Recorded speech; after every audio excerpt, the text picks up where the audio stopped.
बयनिसिमबो गोजोन हामलायनाय जासिहरबाय खुलुमबाय। बे समाव आङो नोंथांमोननि गेजेराव दासिमनि मोननैसो खौरां लाना फैदों। नोंथांमोना भिडिअखौ फारियै जोबजासिम नायलांदो।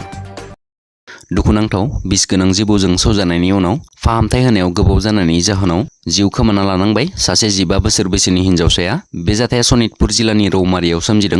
मोनथिनो मोननाय बायदिब्ला रौमारिनि मिकाएल धान आरो जेसिल धाननि फिसाजो जिमिता धानआ सानजौफुनि खमैबो 12 रिंगासो समाव न'नि खामानि मावबाय थानाय समावनो मासे बिस गोनां जिबौआ सौवो आरो जाथाय जानाय समाव न'खराव बिमा बिफाबो गैयामोन। बेनिखायनो गोबाव समनि उनावसो मेडिकेलसिम लांनाय जादोंमोनब्लाबो लामा ससेयावनो जिमितानि जिउ गोमायो।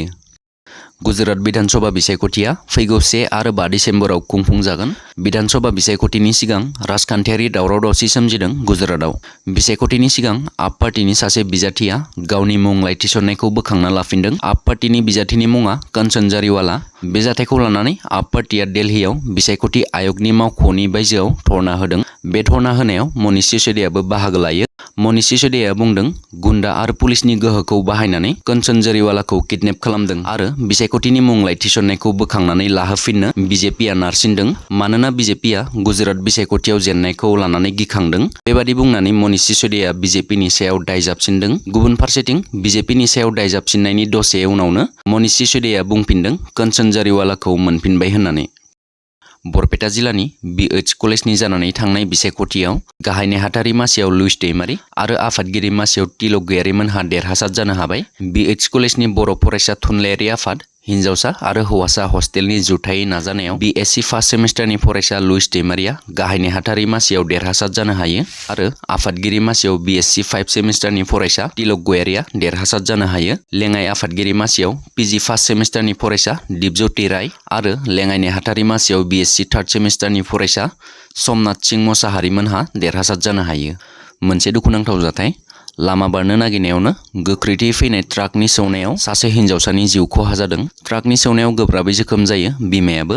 बे दुखुनांथाव जाथाया सोमजिदों उत्तर प्रदेशनि कानपुरनि ससेन्डी थाना ओनसोलनि राजालामायाव। मोनथिनो मोननाय बायदिब्ला जुग्रजपुरनि थागिबि अन्जुल मिश्रानि बिसि उर्मिला आरो 19 बोसोर बैसोनि फिसाजो गौरीया बुधबारै मोनसे खामानिनि थाखाय सुकरपुरसिम फैदोंमोन। बिमा आरो फिसाजोआ खामानि जोबनानै न' फारसे फैफिननाय समाव सुकरपुर मन्दिरनि मेन लामाखौ बारनो नाजानायावनो गंसे गोख्रैथि फैनाय ट्राकआ बिमा आरो फिसाजोखौ सौदावलाङो। बे जाथायाव फिसाजो गौरीया जायगायावनो जिउ गोमायो आरो बिमाया गोब्राबै जोखोम जायो। ओरैहाय जाथायखौ सोमजिहोनानै ट्राक ड्राइभारा खारखोमालाङो। दायो पुलिसआ जाथायनि सायाव गोख्रोङै नायबिजिरगासिनो दङ। चिरांनि पानबारि बैग्रिगुरियाव सासे आइजोखौ गुलि गावनानै जिउ फोजोबग्रा दायनिगिरिखौ पुलिसआ खाबाय। चिरां पुलिसनि एडिशनेल एसपि प्रकाश मेदिनि दैदेननाय आरो बिजनी महकुमानि पुलिस बिबानगिरि शेखर ज्योति राय आरो पानबारि पुलिसनि हेफाजाबजों गोख्रों संदाननायनि गेजेरजों हमनो मोनबाय।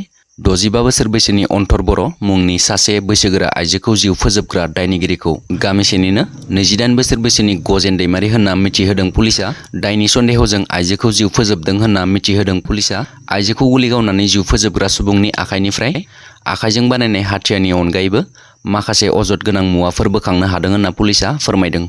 मैया बर' थुनलाइ आफादनि 70थि जोनोम सानाव बर' सावथुन मुलुगनि मुंदांखा फेस्ला फावखुंगुर मेन्देला ब्रह्मआ बर'नि दैदेनगिरिफोरखौ मा खावलायदों। जों मोजां बाथ्रा बुङो, नाथाय गावनि फिसाखौ इंराजि बिजोङाव होनो गोनां जायो।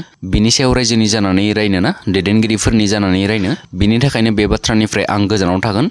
अब्लाबो आं खावलायगोन गावबा गावनि फिसाफोरखौ जेन साफ्रोमबो दैदेनगिरिफोरा बर' बिजोङाव होथों।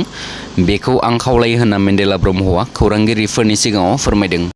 दासिमनि खौरांफोरा बेखिनियानोमोन। आसा खालामो नोंथांमोना भिडिअखौ नायनानै मोजां मोनबाय। मोजां मोनोब्ला एबा नोंथांमोना चेनेलाव दिनैसो फैदोंब्ला नोंथांमोना चेनेलखौ साबस्क्राइब खालामलांनो दाबाव। गोजोन्थों। जय बर' हारिनि।